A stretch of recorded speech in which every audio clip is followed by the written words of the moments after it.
Tere, minu nimi on Ženja, 18 aastat vana. Tulen Tallinnast. Я люблю заниматься борьбой, зубной атлетикой и боксом занималась, и карате. Я чемпионка Эстонии по вольной борьбе в своем классе. Сегодня я вам покажу зубную атлетику. Буду тягать машину. Трюк довольно трудный. Там можно машину, если сзади тянешь, или соскользнуть, упасть, или это самое оступиться. See tütarlaps siin kaalub kõigest 50 kilo, aga see auto 2,7 tonni. Ja täna saame me millegi erakordse osaliseks, sest Ženja üritab purustada Põhjamaade rekordit, mis on praegu 2,3 tonni.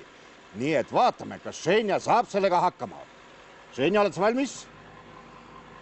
Ženja on valmis, me alustame.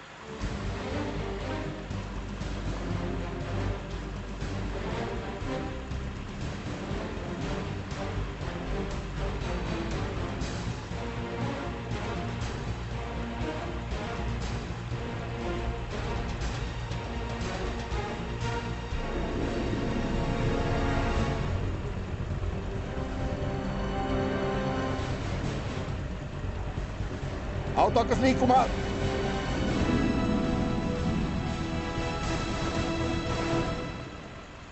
See on Ženjale tõeliselt raske. Ta pingutab, aga auto liigub. Visalt, aga siiski liigub.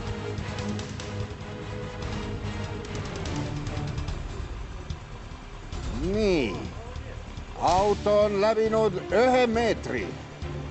Ta on püstitanud endale